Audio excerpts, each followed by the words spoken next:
Bonjour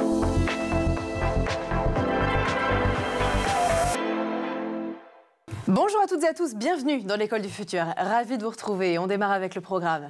On va commencer d'abord avec notre focus, un nouvel épisode de votre série préférée, évidemment, qui nous est proposé par notre partenaire, Le Clémy. Un nouvel épisode de La Famille Tout Écran qui, vous le savez, a pour objectif de vous donner des éclairages utiles et pratiques sur l'utilisation du numérique au sein des foyers. On découvre ça dans un instant. Et puis elle a une idée derrière la tech, c'est Jeanne Dreyfus qui est avec nous aujourd'hui. Bonjour Jeanne. Bonjour Philippine. De quoi vous allez nous parler ? Je vais vous parler d'une BD qui vient de sortir aux arènes, qui s'appelle L'Art contemporain, 100 ans d'histoire. Alors, pour tous ceux qui ont l'impression parfois de ne pas tout comprendre quand ils sont face à une œuvre d'art contemporain, eh bien, ce livre est fait pour vous. Et ben voilà, on va découvrir ça avec vous dans un instant. Et puis, c'est notre sujet du jour. Et si la réussite ne passait pas toujours par les bancs d'une salle de classe comme on a l'habitude de les connaître, l'alternance, vous allez le voir, longtemps sous-estimée, c'est vrai, est aujourd'hui un véritable tremplin vers l'emploi, vers l'égalité des chances, et puis vers la remobilisation aussi de certains jeunes en rupture. Et avec près d'1 million de contrats signés en 2023, le sujet mérite évidemment qu'on s'y arrête et on va le faire donc avec notre invité aujourd'hui. Il s'appelle Yann Bouvier. Bonjour Yann. Bonjour Philippine. Ravi de vous recevoir à nouveau. On vous a reçu l'année dernière pour parler. C'est toujours un plaisir de venir sur votre plateau. Mais merci, plaisir partagé. Vous êtes chargé de mission à la FIPA. On va en parler dans un instant avec vous, juste après le focus. C'est votre série préférée, elle nous est toujours proposée par notre partenaire, Le Clémy. On va regarder un nouvel épisode de la série La Famille Tout Écran qui a donc pour objectif de travailler au sein des foyers le sujet du numérique, un sujet important évidemment qu'on aborde justement avec notre partenaire dans ce nouvel épisode. Un jeune sur 5 décroche du système scolaire, mais des milliers d'entre eux retrouvent un cap grâce à l'alternance. Alors on va en parler puisque c'est au cœur de cette émission. Pourquoi ce modèle fonctionne-t-il si bien ? Que faut-il encore améliorer ? Et puis comment en faire justement un levier d'avenir pour tous les jeunes en France ? On en parle avec notre invité dans la première partie du talk. Notre invité, justement, Yann Bouvier de la FIPA, je rappelle que vous en êtes chargé de mission, FIPA, Fondation Innovation pour les apprentissages. Est-ce qu'on peut commencer peut-être avec vous pour démarrer l'émission sur un état des lieux assez général de l'alternance en France ? Oui, vous me permettrez peut-être de rappeler la mission de la FIPA, ce qu'est la FIPA, parce que certains ne connaissent pas encore notre fondation, une fondation interentreprise qui en fait est constituée aujourd'hui d'une trentaine de grandes entreprises françaises, mais des plus petites aussi, qui ont des ambitions peut-être plus mesurées sur l'alternance, et puis qui s'illustre par le développement de projets qu'on qualifie d'innovants, avec un dénominateur commun, comme vous l'avez dit, c'est l'alternance, et contribuer au rayonnement de l'alternance en France, mais au profit finalement de bénéficiaires qui sont souvent des apprentis ou des futurs apprentis ou des futurs alternants. Alors sur l'état des lieux, vous l'avez dit dans votre introduction, on est dans des grandes années de l'apprentissage, parce que sur le plan du volume, on était à cette fin d'année, on a passé le cap des 800 000, on est accroché à cette dynamique depuis maintenant 3-4 années, avec finalement, ce qui est intéressant, une adhésion de beaucoup d'entreprises. On a réussi à aller chercher des entreprises qui n'étaient peut-être pas sur ce champ, de taille, comme je le disais tout à l'heure, peut-être un peu plus modeste, des ETI, des PME, et puis aussi des secteurs d'activité qui n'avaient pas fait ce pari. Donc c'est bien de continuer à ancrer des dynamiques autour de cette belle chose qu'est l'alternance. Est-ce que c'est encore parfois perçu comme une voie par défaut, l'alternance ? Ou est-ce que on a énormément progressé. Je pense qu'en 3-4 ans, on a beaucoup progressé. Le travail sur lequel on a, nous, démarré avec la FIPA, le fait de faire rayonner l'alternance au travers des projets. Et après, beaucoup de choses se sont mises en place pour y contribuer. Mais on peut encore avoir parfois ce réflexe de penser que c'est la voie de ceux qui n'ont pas réussi jusque-là. Est-ce que l'alternance est accessible partout en France et pour tous les profils, ou est-ce que vous recommanderiez à un certain type de profil justement d'accéder à cette voie ? Alors il reste, avec le temps, il reste quelques... je vais parler en fait de voies professionnelles, mais pas dans le sens que l'on connaît, c'est-à-dire de la possibilité d'évoluer professionnellement. Il reste aujourd'hui des métiers qui ne sont pas accessibles par des études en alternance au sens que l'on connaît en France. Mais ils deviennent de plus en plus, ils deviennent de moins en moins nombreux. Voilà. Il y a eu une chose qui a été embarquée avec cette loi bien professionnelle, le fait que la fonction publique s'est ouverte à l'alternance. Tout à fait. Donc en fait, on a aujourd'hui quasiment toutes les possibilités de s'ouvrir par la voie de l'alternance. Oui, j'ai une question. Moi, est-ce que si jamais on est, par exemple, en formation ou en reconversion, est-ce qu'on peut faire une alternance ou c'est pas du tout le cadre ? Alors, c'est aussi un levier très intéressant que vous évoquez. On peut faire... on parle beaucoup à la FIPA d'alternance tout au long de la vie ou d'apprentissage tout au long de la vie, parce que c'est cette possibilité qui vous est offerte quand vous êtes justement au sortir de vos études, mais même au démarrage de vos études, et puis après, très vite, d'engager une reconversion. Et ce qui est intéressant avec l'évolution aujourd'hui, qui est demandée par le contexte global, l'évolution dans les métiers, qui est vertigineuse, et puis aussi le point de vue, le regard qu'ont, je dirais, les jeunes, on va dire ça comme ça, sur l'entreprise. Eh bien, en fait, c'est une porte ouverte pour pouvoir en fait changer de cap, changer de métier, et parfois de manière assez systématique, si c'est pas dire une rupture. Ces entreprises, justement, quel est leur rôle là-dedans? Est-ce que leur vision aussi de l'alternance a évolué? Est-ce qu'elles sont de plus en plus, peut-être, à accueillir des alternants, pardon? Alors, à la FIPA, nous avons, moi, ce que j'appelle des sponsors qui, de longue date, ont fait le pari de l'alternance. D'accord. Bien avant les lois qui favorisaient l'alternance, bien avant toutes les dynamiques que nous avons connues. C'est-à-dire, historiquement, ce sont des entreprises qui sont engagées. On peut en citer certaines. Bien entendu Orange, bien entendu le groupe La Poste, bien entendu SNCF, le groupe EDF. Toutes ces entreprises-là ont un passé en matière d'alternance qui date parfois même, quand on a commencé à parler d'apprentissage dans le pays. C'est plusieurs années auparavant. Ce qui s'est passé après, c'est qu'elles se sont adaptées. Et elles ont parfois développé, tant sur le plan quantitatif, c'est-à-dire en accueil de nombre d'apprentis, mais aussi de politique alternance. Elles ont eu des ambitions, là pour le coup, beaucoup plus importantes. Voilà. Et ça, c'est ce qui caractérise, je dirais, un socle fort de notre fondation. Puis après, comme je vous le disais tout à l'heure, on a accueilli d'autres entreprises qui ont voulu travailler en fait avec nous sur tout ce que l'on avait en termes d'expertise et fruits d'expérimentation que nous menons. Et ce qui nous a permis en fait de les accompagner dans le développement de leur politique alternance et de faire en sorte qu'elles s'engagent dans cette dynamique. Chaque année, plus de 40 000 jeunes en risque de décrochage scolaire sont réintégrés dans un parcours grâce à l'apprentissage. Ça, c'est une étude de 2023 du CEREC. Est-ce que l'alternance, justement, peut être une réponse adaptée à tous les types de décrochage scolaire? Est-ce que c'est quelque chose que vous constatez? Alors oui, et puis je vais vous en parler extrêmement concrètement, puisque c'est le moment de parler des projets que nous menons. On est particulièrement fiers d'avoir mené pendant 3 années, on s'est engagé dans cette voie en 2021, mais avec un programme qui a duré 3 ans, que nous allons poursuivre sur 2025, qui s'appelait Passeport pour l'apprentissage. Alors de quoi s'agissait-il? Finalement, c'était quelque chose qui permettait à des jeunes, jusqu'à 30 ans, de pouvoir en fait se trouver une place dans ce qu'on a qualifié de SAS, lui permettant à la fois de s'intéresser, de s'orienter ou de se réorienter, et c'était parfois le cas, de se remettre à niveau, parce que souvent on avait des jeunes qui étaient en échec scolaire, mais échec tout court.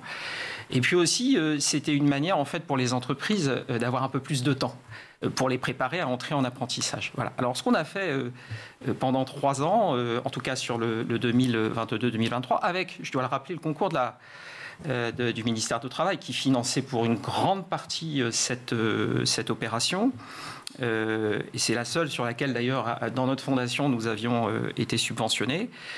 Nous avons en fait réussi à permettre à 1200 jeunes quasiment, on est proche de ce chiffre en 3 ans, à passer par ces SAS qui leur permettaient en fait d'évoluer vers des CFA d'entreprise.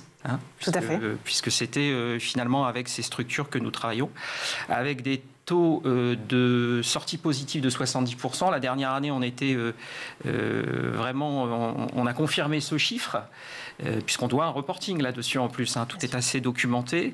Et puis des réussites individuelles, parce que on faisait témoigner des jeunes, qui étaient absolument fabuleuses.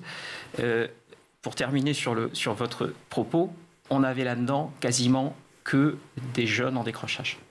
Quasiment, je dirais à 70%, c'était des jeunes en décrochage. On s'adressait finalement à des personnes qui étaient forcément demandances d'emploi, ou comme on le dit, hein, c'est un acronyme, c'est ni en emploi ni en formation, ce sont les NEET. Voilà. Ouais. Ça change leur vie.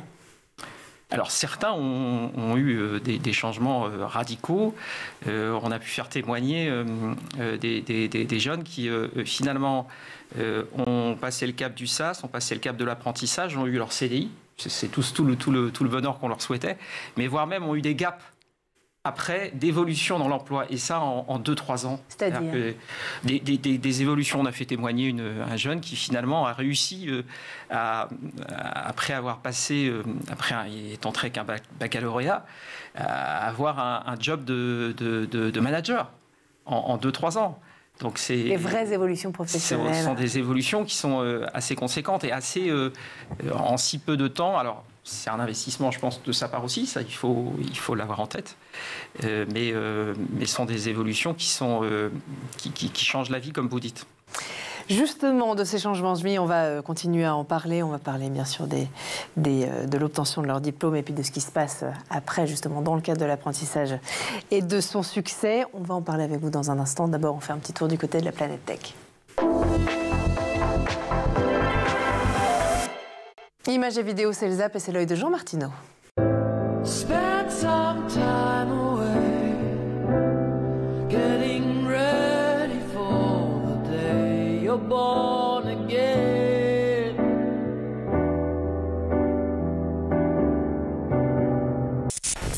想走就请立马抽到爱一笔勾销，但爱恨不能潦草，红尘笑呀笑，一生死无愧，证明谁重要。じゃあお願いします。はい、こちら黄色のですねレバーを手前に引いていただきます。で、黒のレバー持っていただきまして引き出していただきます。で、座席ですね折りたたみになってますのでこれ上げていただく。で、これテーブルがですねちょっと当たっちゃいますので一回上げていただきまして、はい、戻していただくことでこれフラットに、することができます。反対側も同じようにすることでですね足を伸ばしていただいたりとかそういった風にですねご利用いただけることができます。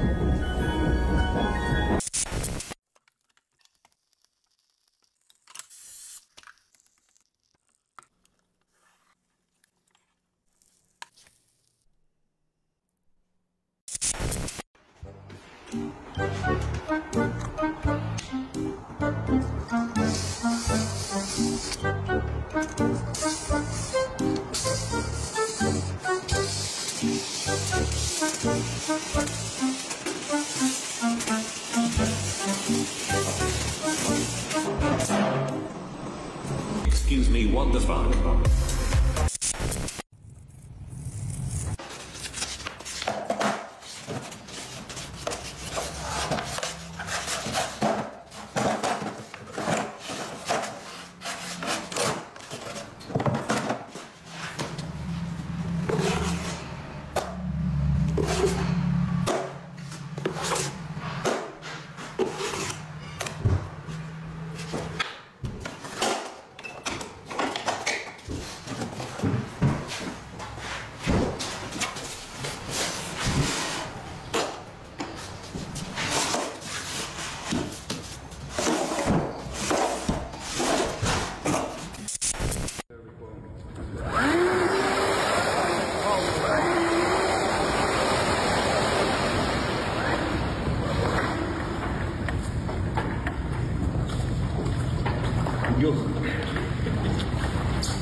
est de retour toujours sur le plateau de l'École du Futur et en compagnie de notre invité aujourd'hui, Yann Bouvier, chargé de mission à la FIPA. Et Yann, juste avant de reprendre nos échanges, on va laisser passer à la chronique de Jeanne Dreyfus, qui a une idée derrière la tech.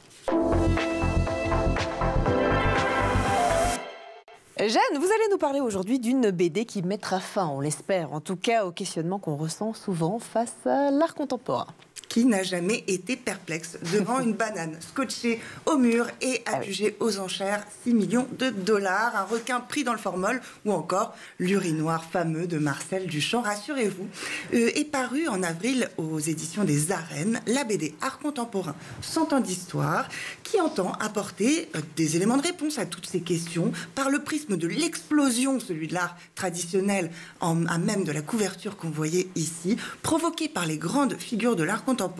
Accusé, levez-vous, de gauche à droite. On va voir sur la couverture Marcel Duchamp, Jean-Michel Basquiat, Andy Warhol, Keith Haring, Marina Abramovic et la petite au milieu, c'est Yayoi Kusama, autant d'artistes qui ont façonné ce qu'on appelle aujourd'hui l'art contemporain. Alors je suis la première, Jeanne, à me poser tout un tas de questions sur l'art contemporain. La première d'entre elles, c'est quand est-ce que ça a commencé? Alors les avis diffèrent. Certains la situent justement dans l'œuvre de Marcel Duchamp, cet urinoir, le fameux ready-made, qui était un acte suprême à l'époque de sa création, de provoque, qui allait devenir l'une des stratégies de l'art contemporain. D'autres autour d'Andy Warhol et ses sérigraphies de soupe Campbell, créée dans son mythique atelier, la Factory, qui signifie usine.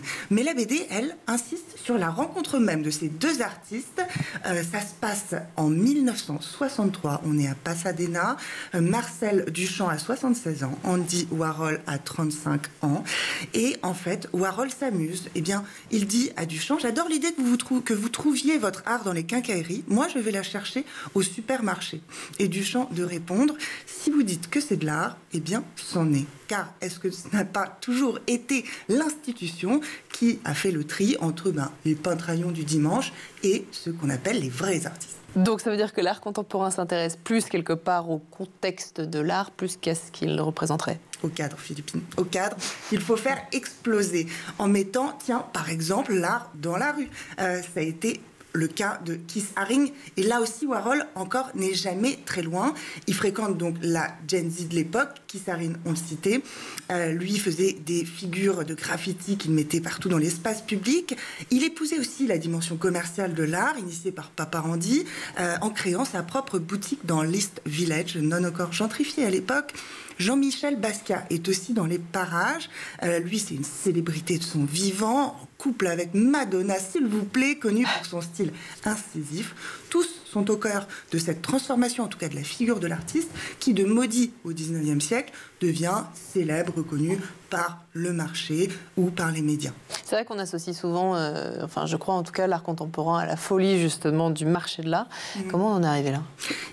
En fait, ça se situe à peu près aux années 80 et la financiarisation de l'économie va entraîner le fait de considérer l'art ou le transformer un peu en actif, spéculatif.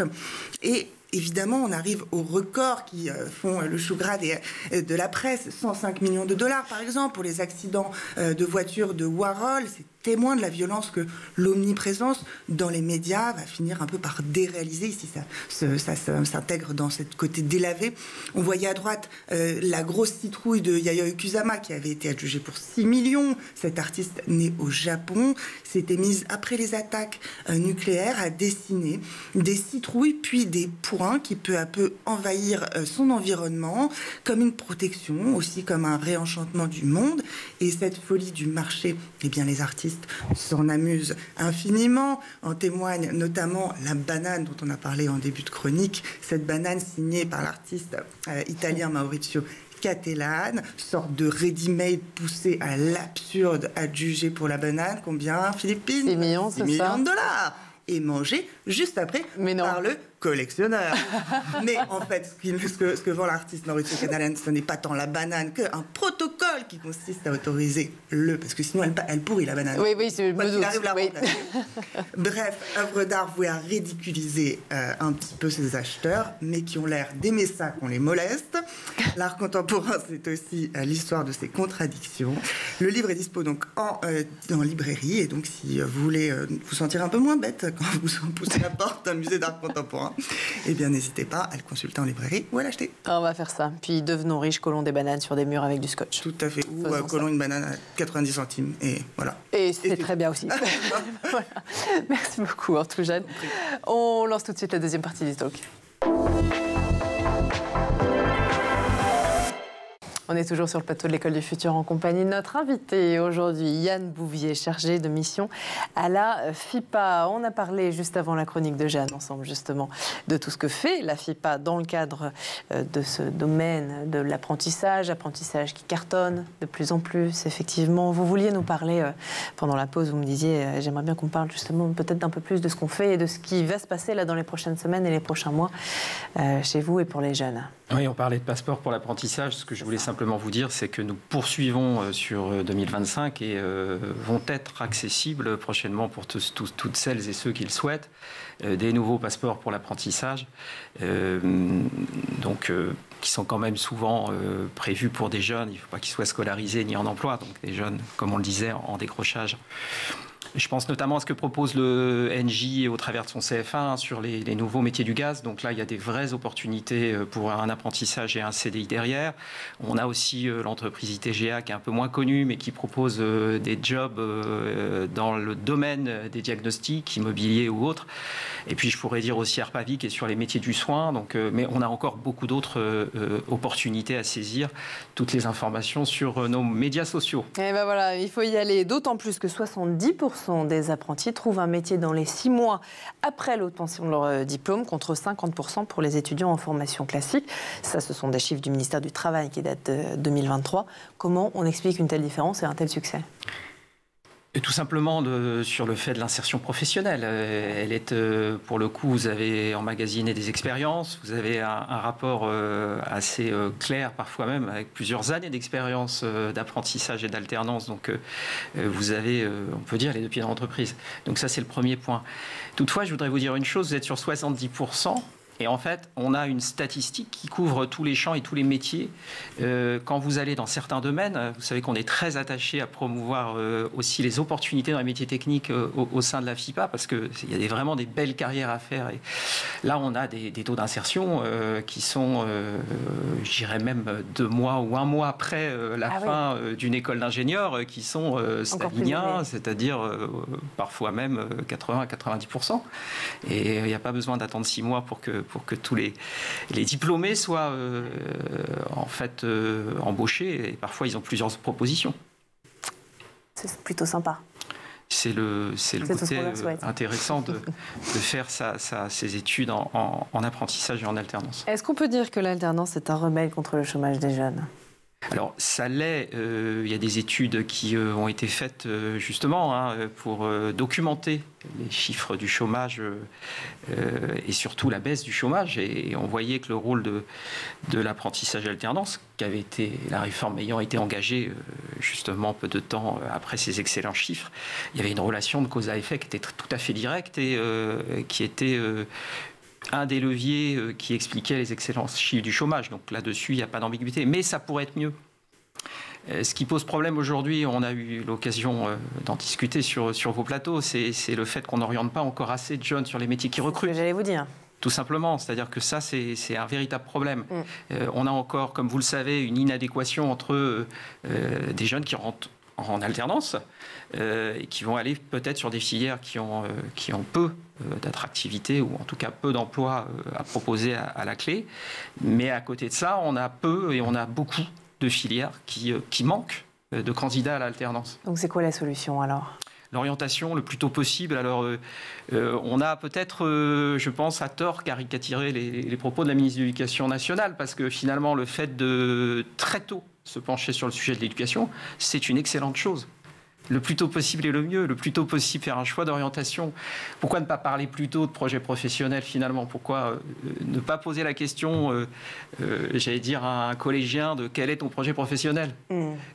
Parce qu'elle conseillait effectivement de le faire dès la maternelle. Voilà. Et ses détracteurs ont dit, bien sûr que ça peut être fait, mais quand même ça met un petit peu de pression à ces enfants qui savent à peine écrire ou à peine titubent en salle de classe et qui doivent déjà prendre des décisions. Malgré tout, on est bien d'accord que ce n'est pas une décision et que l'orientation, ça peut changer aussi tout au long d'une scolarité. Exactement, tout au long, comme on le disait tout à l'heure, comme votre carrière, elle va évoluer en fonction de vos souhaits, puis aussi en fonction des demandes, des entreprises, des opportunités que vous allez faire le choix d'accepter ou pas. Vous saviez ce que vous voulez faire, Jeanne, quand vous étiez en maternelle?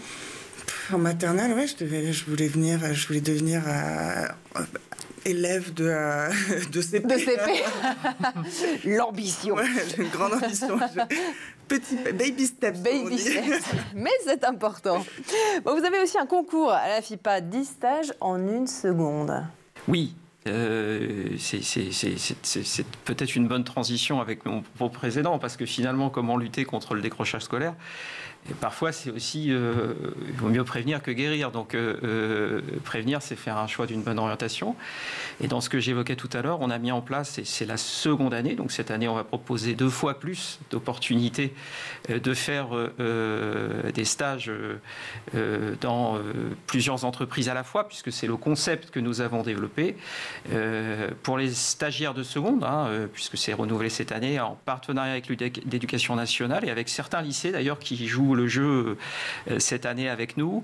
Bien entendu, les entreprises de notre fondation, nous allons proposer sur 2 formats la possibilité de découvrir une entreprise par jour, d'où 10 stages en 1 seconde. Et alors 2 déclinaisons, une qui est la même que l'an passé. C'est-à-dire qu'on était l'an passé sur proposer exclusivement à des jeunes femmes les possibilités en apprentissage dans les métiers dits techniques de ces entreprises. Ouais. On retrouve encore une fois EDF, on retrouve Orano, on retrouve le groupe La Poste, on retrouve etc., etc. Et puis on a une autre formule à côté qui là pour le coup est à la fois ouverte et on pourrait qualifier de mixte, ouvert aux lycéens et aux lycéennes. Et elle est sur tout type de métier, tout type d'opportunité, quel que soit le secteur, mais toujours en alternance. Si vous aviez une carte blanche demain, quelle grande réforme vous pourriez proposer à la FIPA pour faire de l'alternance le pilier de l'école de demain, l'orientation des jeunes? Sur l'orientation, vous voulez dire? Oui, ou faire en sorte qu'il y ait de plus en plus de jeunes, puisqu'on comprend que c'est le sujet aussi qui se tourne vers l'alternance, et puis qui répondent aussi à une pénurie de métiers ou à une pénurie de vocation en tout cas. Ouais. On l'a dit tout à l'heure, encore une fois, pour moi, c'est de démarrer plus tôt et peut-être même de faire en sorte de... Alors, imposer est toujours délicat. Mais en tout cas, de prévoir une séquence approfondie en entreprise le plus tôt possible. Quand on est en seconde, c'est très bien, mais on pourrait peut-être le faire un peu plus tôt. Et là, on est sur 15 jours, on pourrait peut-être aller un peu plus loin. On voit que quand on passe le cap d'1 mois, on ancre des choses. On permet justement d'avoir une découverte à 360 degrés de ce que c'est que l'entreprise, de ce que l'on peut y faire. On a commencé à avoir des choix beaucoup plus affirmés in fine. C'est une proposition qui changerait complètement le programme scolaire, le calendrier scolaire aussi. Mais on a, nécessaire selon vous. Pour le coup, on a déjà fait ça à la FIPA il y a quelques années auparavant. Alors ça nécessite de travailler avec les rectorats et de concevoir en fait des programmes, de faire ça sur le temps des congés, des vacances scolaires des jeunes, en partie. Mais ça permet justement d'avoir plusieurs périodes comme ça d'immersion dans les entreprises et sur la durée. Et ben voilà, le message est passé en tout cas. Merci infiniment Yann Bouvier d'avoir été Merci à nouveau également. De la FIPA, merci aussi à vous Jeanne d'avoir été notre chroniqueuse aujourd'hui. Merci à vous de nous avoir suivis et puis on se donne rendez-vous quant à nous demain, toujours à 12h30. Bonne journée.